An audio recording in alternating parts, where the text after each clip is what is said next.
Assalamualaikum warahmatullahi wabarakatuh. Kami dari kelompok 6 akan menjelaskan tentang penyakit gagal jantung. Dengan anggota kelompok, Karina Lukitasari dengan NIM 121430007,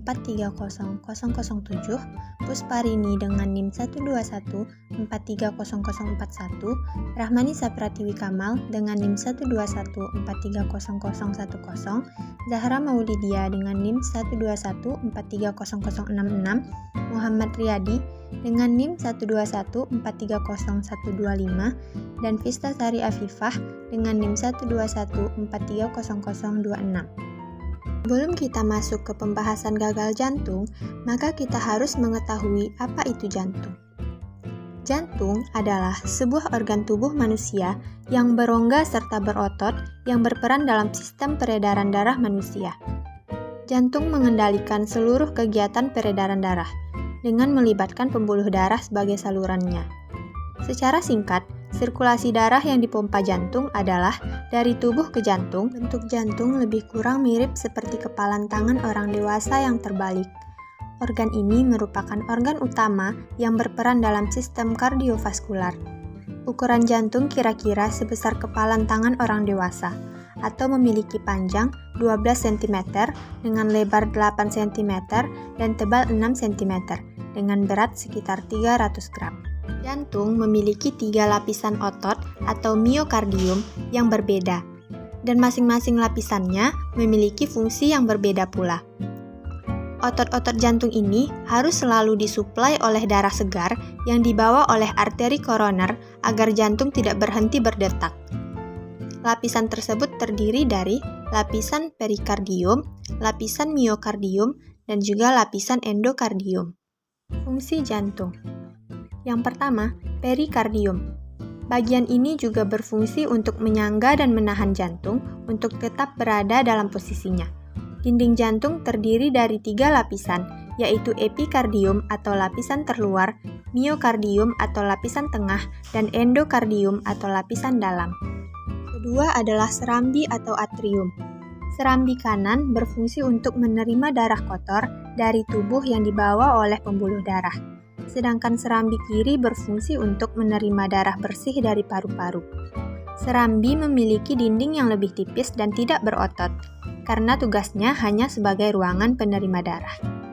Bilik atau ventrikel. Sama seperti serambi, bilik atau ventrikel merupakan bagian jantung bawah yang terdiri dari bagian kanan dan kiri. Bilik kanan berfungsi untuk memompa darah kotor dari jantung ke paru-paru. Sementara itu, bilik kiri berfungsi untuk memompa darah bersih dari jantung ke seluruh tubuh. Katup. Yang pertama, katup trikuspid, berfungsi mengatur aliran darah antara serambi kanan dan bilik kanan. Yang kedua, katup pulmonal, berfungsi mengatur aliran darah dari bilik kanan ke arteri pulmonalis yang membawa darah ke paru-paru untuk mengambil oksigen. Yang ketiga, katup mitral. Katup mitral berfungsi mengalirkan darah yang kaya oksigen dari paru-paru mengalir dari serambi kiri ke bilik kiri. Yang terakhir, katup aorta. Katup ini berfungsi membuka jalan bagi darah yang kaya akan oksigen dari bilik kiri ke aorta atau arteri terbesar pada tubuh. Otot jantung. Otot dalam jantung bertugas untuk memompa darah ke seluruh tubuh. Otot jantung merupakan otot terkuat karena mampu bekerja terus-menerus sepanjang waktu tanpa istirahat untuk memompa darah. Jika otot ini berhenti bekerja, maka sistem peredaran darah akan terhenti, sehingga terjadilah kematian. Pembuluh darah. Pembuluh darah yang pertama yaitu arteri.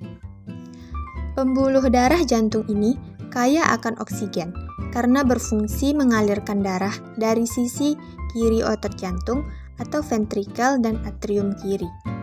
Arteri memiliki dinding yang cukup elastis sehingga mampu menjaga tekanan darah tetap konsisten. Arteri koroner kiri utama bercabang membentuk 2 cabang. Yang pertama yaitu arteri left anterior descending atau LAD yang berfungsi menyediakan darah menuju bagian atas dan kiri jantung. Yang kedua yaitu arteri left circumflex atau LCX yaitu cabang arteri kiri utama yang mengelilingi otot jantung dan menyediakan darah menu. Pembuluh darah yang kedua yaitu vena. Pembuluh darah yang satu ini membawa darah yang miskin oksigen dari seluruh tubuh untuk kembali ke jantung. Ketimbang arteri, vena ini memiliki dinding pembuluh yang lebih tipis. Pembuluh darah yang ketiga yaitu kapiler. Pembuluh darah ini bertugas untuk menghubungkan arteri terkecil dengan vena terkecil. Dindingnya sangat tipis sehingga memungkinkan pembuluh darah untuk bertukar senyawa dengan jaringan sekitarnya, seperti karbon dioksida, air, oksigen, limbah, dan juga nutrisi. Penyebab gagal jantung. Penyakit arteri koroner merupakan penyebab paling umum dari gagal jantung. Penyakit ini dihasilkan dari penumpukan timbunan lemak di arteri, yang mengurangi aliran darah dan dapat menyebabkan serangan jantung. Selain itu, ada beberapa penyebab gagal jantung lain yang merusak otot jantung, seperti serangan jantung, kardiomiopati atau lemah jantung, cacat jantung bawaan lahir, dan irama jantung yang tidak normal atau aritmia. Penyebab gagal jantung. Penyakit arteri koroner merupakan penyebab paling umum dari gagal jantung. Penyakit ini dihasilkan dari penumpukan timbunan lemak di arteri, yang mengurangi aliran darah dan dapat menyebabkan serangan jantung. Selain itu, ada beberapa penyebab gagal jantung lain yang merusak otot jantung, seperti serangan jantung, kardiomiopati atau lemah jantung, cacat jantung bawaan lahir, dan irama jantung yang tidak normal atau aritmia.